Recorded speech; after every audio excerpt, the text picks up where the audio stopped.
Bullshit. The No BS Marketing Show is brought to you by Laramore's Men's and Women's Designer Clothing. Free shipping, free returns. Shop men's and women's designer clothing, shoes, accessories, jewelry, and more online at laramores.com or in-store downtown Pittsburgh. It's the No BS Marketing Show. I'm your host, Dave Mastovich. Our guest today is John Dame, business strategist, CEO coach, and author, as well as the founder of Dame Management Strategies. But first, let's hit the bullseye. CVS Health Corporation hopes to acquire health insurer Aetna.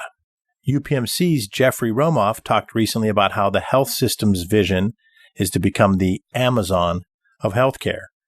And many speculate that Amazon, behind Jeff Bezos' leadership, will actually move more into healthcare, thereby becoming the Amazon of healthcare, literally. The goal is to make healthcare convenient to us. My old mantra from back in my healthcare days was take the product to the customer. Hard to believe, but having healthcare services actually in the community wasn't common until the turn of the century. People still had to go to the hospital campus for MRIs, blood work, other testing. Many physicians had either an office at the campus of the hospital or a sole practice somewhere. It was a novel idea in the mid to late 90s to combine all that into a primary care center, which was the big term in the late 1990s. CVS is hoping to leverage their 1,100-minute clinics in its pharmacies where physician assistants and nurse practitioners provide routine, less expensive care. If the CVS-Aetna merger goes through, the company plans to build mini health centers in its 9,700 stores. They'll take people covered by Aetna and other insurers. Their hopes the new process will help them manage care better while reducing costs. Amazon might be a potential rival, but United Healthcare, the nation's biggest insurer, already owns clinics, surgery centers, and physicians with 30,000 doctors affiliated through their Optum Care arm. In our region, the University of Pittsburgh Medical Center, UPMC, and Highmark Allegheny Health Network both also have integrated financial and delivery systems. All this integration is part of the shift away from paying for each service and towards paying doctors and hospitals more for keeping patients healthy and healthier. Insurance companies and the federal government are focused on value-based care, the latest term to describe a concept that has been considered, analyzed, and tried multiple times over the past 30 years.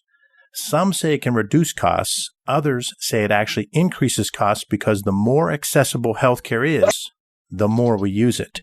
Either way, CVS Aetna, United Health, UPMC, Highmark, Allegheny Health Network, and Amazon are all focused on understanding their customers, drilling down their target markets, and influencing them through messaging that moves. In other words, they're out to hit the bullseye.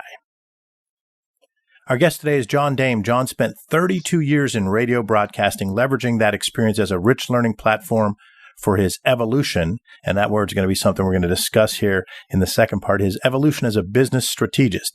His reputation for insightful evaluation, planning, and a passion for driving results have grown his involvement with companies and organizations internationally. More recently, his focus has turned toward the role of purpose in the business environment and the new challenge of transitioning to a millennial-based workforce. John's also affiliated with Vistage International, the world's largest CEO membership organization with 19,000 members worldwide. He has a new book, which we'll also talk about, Fast Track Strategic Planning, that's a must-read for leaders. John, welcome to part 2 of the No BS Marketing Show. Thanks, Dave. You started out at Penn State when marketing was under the journalism program, and we talked about that in episode 1 about how that shows you how far marketing has come and how far it still has to come to be at the table with the CFO, COO, and CEO in every organization. You then talked about how you began here in Pittsburgh in a radio sales job, and a couple of people there influenced your selling style and helped you to grow as a salesperson. You told a really cool story in part 1 that I hope everybody goes and listens to about a suit tearing and ripping in the middle of a presentation, which that took some courage to fight through that.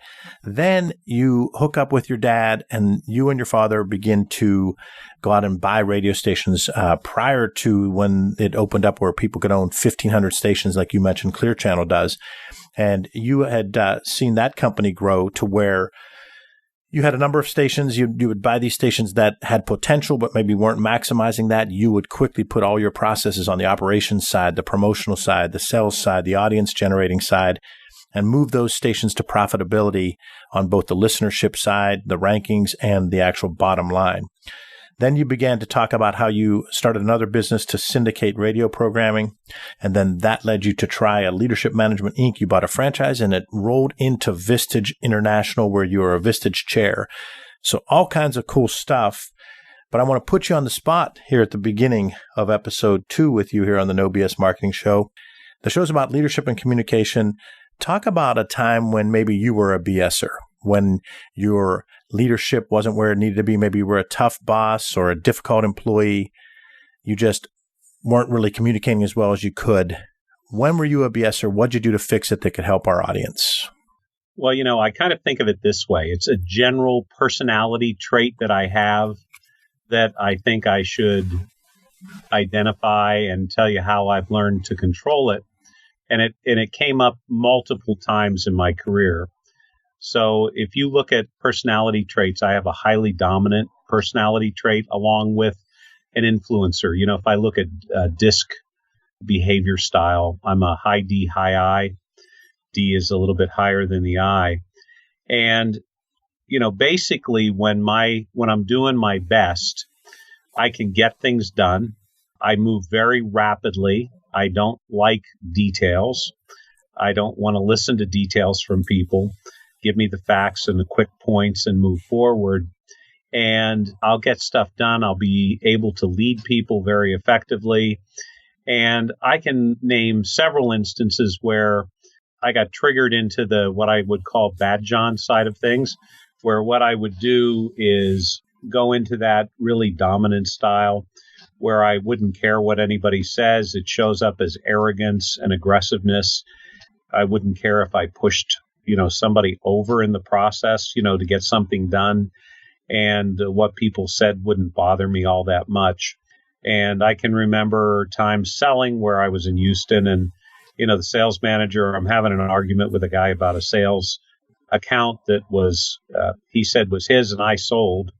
And basically I told the sales manager and walked out of the room. I said something like, look, if you were going to try and score a touchdown here, you'd hand it to the guy who could score 27 touchdowns, not to the guy who fumbles on the goal line every time, and I just turn around and watch out. Not very nice, okay?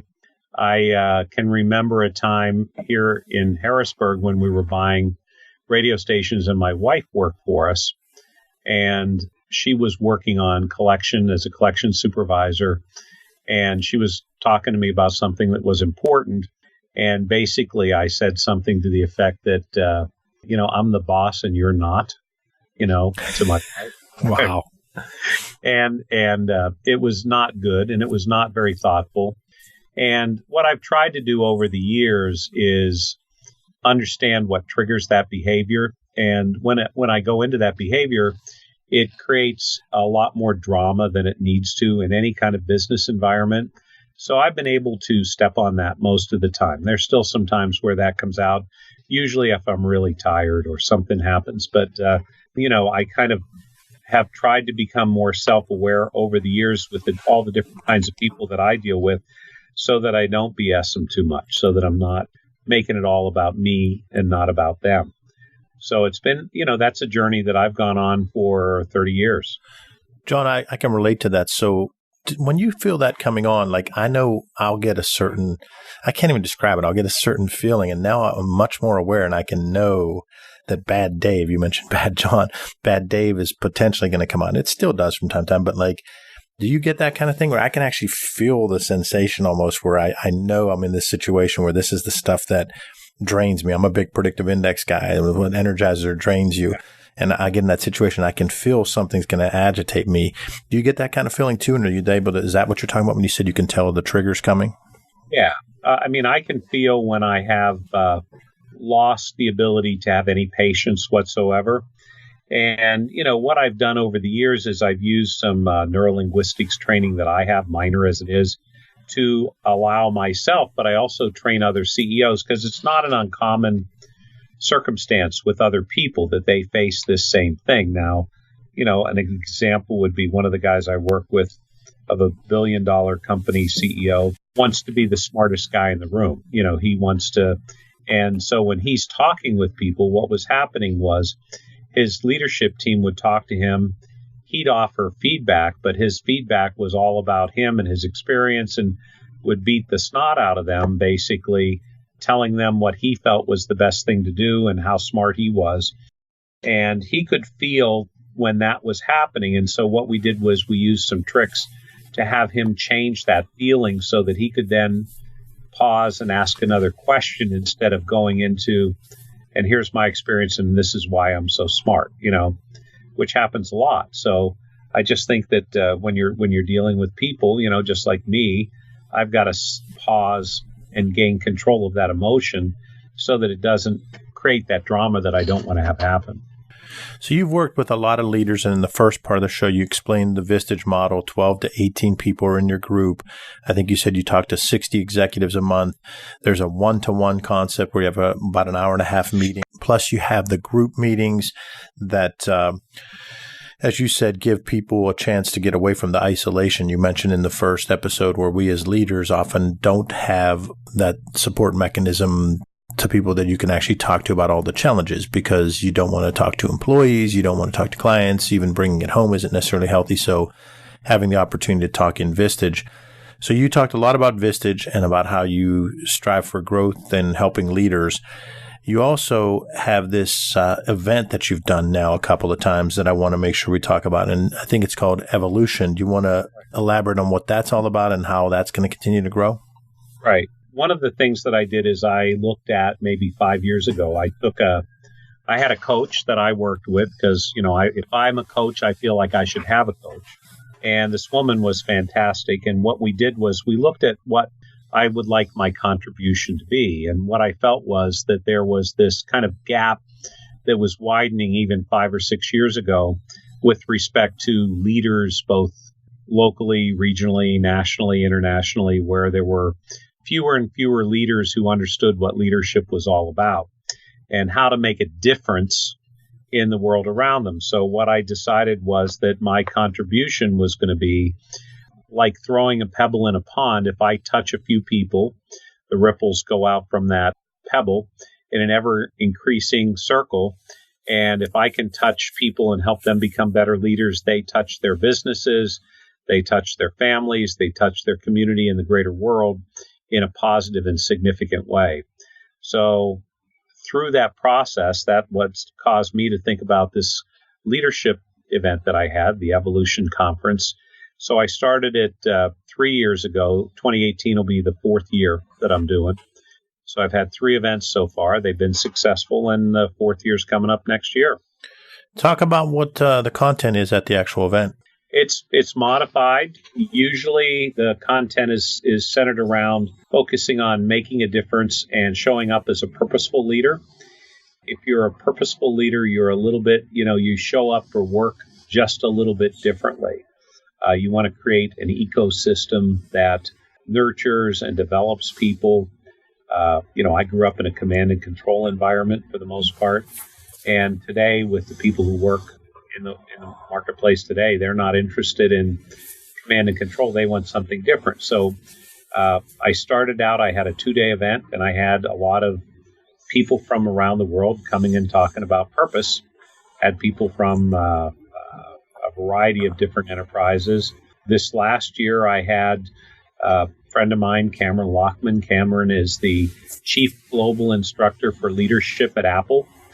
And he did a May event and then talked about, he has a program called Create, Lead, Achieve that they do inside Apple computers as their leadership program. And then I did a program in October with a gentleman who's a Vistage speaker named Brett Pyle. And Brett did Your Significant Why, and he looked at, kind of what is your legacy? What is it that you want to think about as a leader, as your legacy? And it was a well-received program. It's a little thoughtful. It's not your happy moment, but it was, I think, very well received and well attended. What are some things that a listener might pick up on from showing up as a purposeful leader? What are some of a couple characteristics that someone could maybe work on? Well, I think there are a couple things. One is that if we think of leadership, leadership where I grew up, I call it 1.0, which is that command and control, rewards and consequences. Leadership 2.0 is where we are today, which is more of a what I would call charismatic leaders promoting a particular high scale vision for a company, but still dealing with a hierarchy and rewards and consequences. Where I believe things are going from a purposeful standpoint is leadership 3.0, which is where people look for, we are herd animals. So we look for an ecosystem that has kind of the social nutrients that people want to when they go to work. We want to go to a place where we feel connected and valued. And so often people don't feel valued at work today. They feel like they're used. So that we want to make sure that we value those people. People need clarity. They need safety at work. You look at all the things that we're talking about now in the news as it relates to sexual harassment, for an example. And I can't believe that anybody, regardless of whether it's sexual harassment or any other kind of harassment of any kind, anybody would want to work in an environment that offered up even the slightest bit of that. Clarity is something that's important. Feedback loops are very important, where people get feedback on a regular basis. When I go into strategic planning with companies, many times what they say to me is, when I ask them, how do you know when you're doing a good job? It's usually they say the absence of being yelled at is how they know they're doing a good job. So that's not very good. And just a variety of other things that people are looking for as a purposeful leader. I think it's how you treat those fellow human beings versus wanting to be the boss. You're kind of like I would call it chief facilitator. I'm helping people coach versus a directive manager, and looking for purpose and meaning in the company that you work for.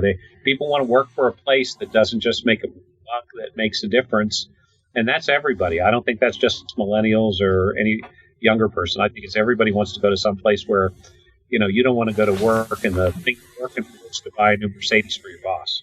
You talked a little bit there about millennials, and I know that's also an area that you've spent a lot of time on, which is helping non-millennials become more comfortable and open and able to work with millennials so that both parties can understand each other, this multi-generation workforce that we have now. Talk a little bit about the millennials. Well, bottom line is whether you like it or not, they're going to be the majority of the workforce come 2025. So if you're not thinking about how you engage and have a culture that would be the appropriate place for those folks to go to work, you're going to be left out in the cold and you're not going to have any employees, because millennials are going to be a huge portion of the workforce. And I find that they're great. They want to work hard. They want to do a good job. They may challenge your thinking. They may also not want to work from the office every day. There are all these things that might aggravate you. And I just think that there are some really good resources if you want to look at the myths around what millennials are all about. So often I think that leaders, especially older people, have a tendency to sound like four old guys at a barbershop talking about why they don't like some of the things that millennials do. And the truth is, every generation has had its idiosyncrasies, and I don't think boomers are any different. And the result is that what I grew up with just isn't going to work into the future as well. And so the choice is you either get on board, figure out how to have this great culture to encourage people to come. The interesting thing about it is the number one issue impacting American business today remains finding, hiring, onboarding, and maintaining great talent, period. Number one. And I don't know anybody who's not having difficulty finding knowledge workers, but any kind of work. So if there are less people than there are jobs, then your company's going to have to stand out somehow. And it's not just going to be pay. I have a company that I work with that and they have a factory. So they had people on the floor of the factory. They have about 350 people. But they moved their pay wages from, let's say, $8.50 3 years ago to now $16 starting wages. and they still have a 40% turnover today. So it wasn't just, the wages that were causing the problem. Hey, no BSers, I love Larimer's men's and women's designer clothing. It's time for you to take your look to the next level. Larimer's is the place to make it happen for you. How do I know? Because they've helped me for years. You talk about combining professionalism and style. That's what happens when you go with Larimor's. You can shop online at larimores.com or in store in downtown Pittsburgh. We're with John Dame, business strategist, CEO, coach, and author, as well as the founder of Dame Management Strategies.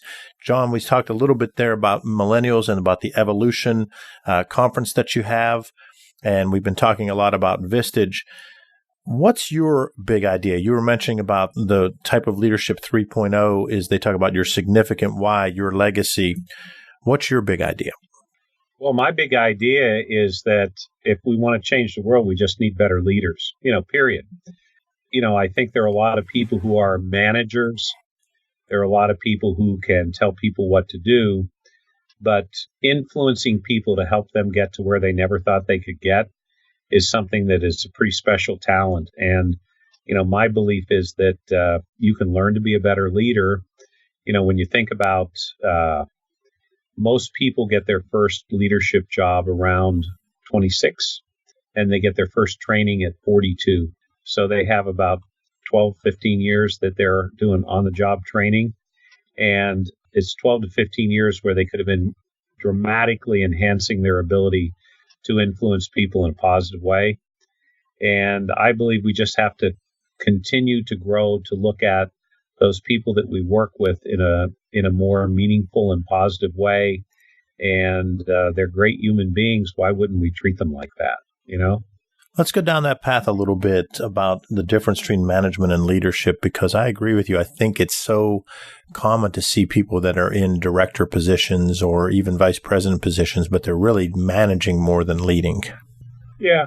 Well, I think, people in many instances rise through the ranks and are given the responsibilities and authority because they've been around a while and because they show, some good abilities.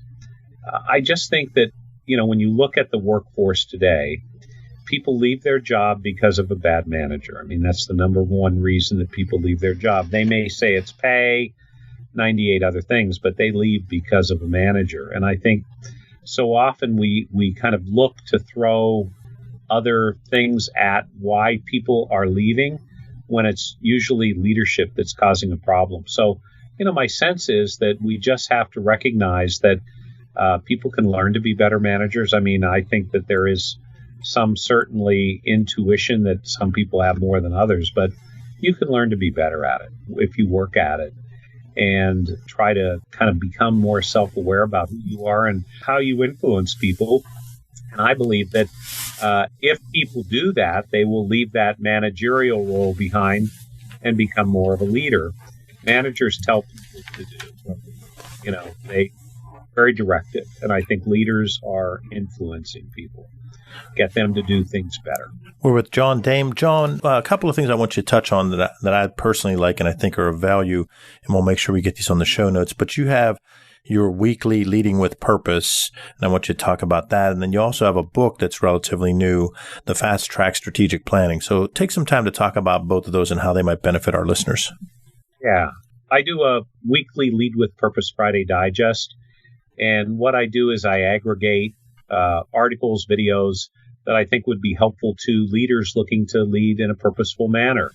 There are usually 2 videos, 2 kind of blogs that you could read through, along with my comments that are our video. It's free to anybody that wants to get it. If you just go to johndame.com, the website, you can sign up for it for free. So, I've done that now for a number of years. And I think it's been really growing since I've added videos. We live in a video world right now, so it's been a big difference. The book I wrote about a year and a half or 2 years ago, and what it's intended for is to allow people to develop planning with purpose. It's 8 lessons on how to do a strategic plan quickly so that people don't have to spend their entire life in meetings doing strategic planning.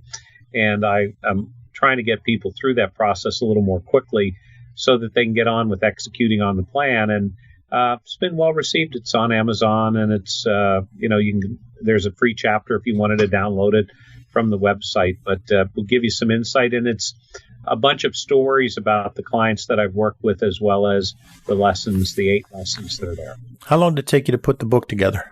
It took me about 8 months. And I noticed one of the things that I read about it, you were saying how it's one of those instances where you can do it yourself if you want. You can engage someone else to help you through it, but it's a lot of stuff in there that you can apply yourself.